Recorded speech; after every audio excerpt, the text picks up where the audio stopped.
हैं कि पूरी कौम जो है इमरान रियाज के साथ खड़ी है, इसलिए कि उन्होंने अपनी हक और सच की आवाज़ है। जो हक की बात करता है वो गैर महफूज हो जाता है। इसी तरह अगर आप जुडिशरी में देखें, जो जज इंसाफ करता है वो गैर महफूज हो जाता है। क्या पाकिस्तान का कॉन्स्टिट्यूशन ये चाहता है?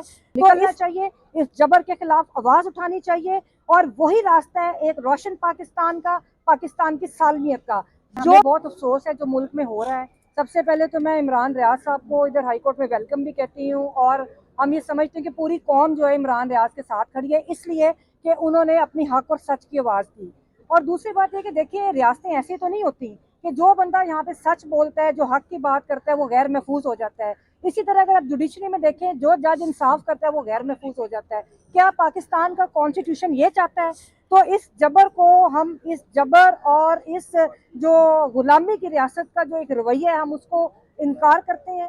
हम लोग अपनी जद्दोजहद जारी रखेंगे। हम हर उस शख्स के साथ हैं जो सच बोलता है, हम उस हर शख्स के साथ हैं, हर उस सहाफ़ी के साथ हैं जो हक लिखता है, जो हक के लिए कलम उठाता है, और ये आवाज़ें हम कभी खामोश नहीं होने देंगे। दूसरी बात ये है कि ये जो रियासती जबर है, जो इस्टेब्लिशमेंट है, जिस तरह वो मुल्क को चलाना चाहती है, अब वो निकल के देख ले कि पाकिस्तान की पूरी कौम मुत्तहिद है, और पूरी कौम ने इनको इनकार किया है, इनके जबर के आगे इनकार किया है।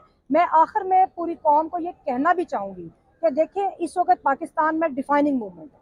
या तो इस्टेब्लिशमेंट यहाँ पर अपने जबर के साथ रहेगी, या कॉन्स्टिट्यूशन के साथ पाकिस्तान के अवाम रहेंगे, या यहाँ पे जमहूरियत होगी, या यहाँ पर खुफिया मार्शल लॉ होगा। तो इसलिए अब ये आखिरी डिफाइनिंग मूवमेंट है। सारी कौम को निकलना चाहिए, इस जबर के खिलाफ आवाज़ उठानी चाहिए, और वही रास्ता है एक रोशन पाकिस्तान का, पाकिस्तान की सालमियत का।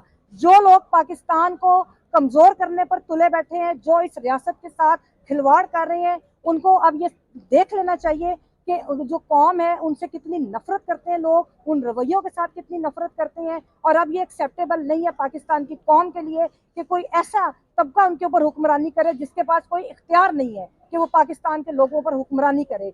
और इसी तरह इन्होंने देखें जो मीडिया की आवाज़ों को खामोश कराने की कोशिश की, जिस तरह इमरान रियाज के साथ किया इन्होंने, तो इस जो रवैये हैं, इनका पाकिस्तान को हमेशा नुकसान हुआ है। और हम ये समझते हैं कि ये जो रियासती इदारे हैं उनको अपने रवैये अब दुरुस्त करने पड़ेंगे, वरना जो पूरी कौम है उस जबर के खिलाफ अब उठ खड़ी हुई है, और हम लड़ेंगे, और उस वक्त तक लड़ेंगे जब तक पाकिस्तान में सिविलियन सुपरमेसी नहीं होती। हम उस वक्त तक लड़ेंगे जब तक, आप देखें कि आज के हालात हैं, आज जो एक सियासी जमात है उसको अपने ज़ेर ताब किया हुआ है, उनके सियासी वर्कर्स को, पाकिस्तान की जो खवातीन सियासी वर्कर्स हैं वो जेलों में बैठी हैं, ना जुडिशरी में इतना दम है कि वो उनकी बेल ही ले ले। तो ये जो इस वक्त हालात बने हुए हैं, ये जानबूझ कर चाह रहे हैं कि पाकिस्तान के अंदर, पाकिस्तान के जो रोशन ख्याल तबकात हैं, पाकिस्तान की जमहूरी सोच है, उसको ये दबाएं और उनको मायूस करें। लेकिन मैं ये पैगाम देना चाहती हूँ कि हरगिज़ मायूसी की ज़रूरत नहीं है। हम सब इधर हैं, हम मुज़ामत के लिए तैयार हैं, और हम अपनी जद्दोजहद को जारी रखें।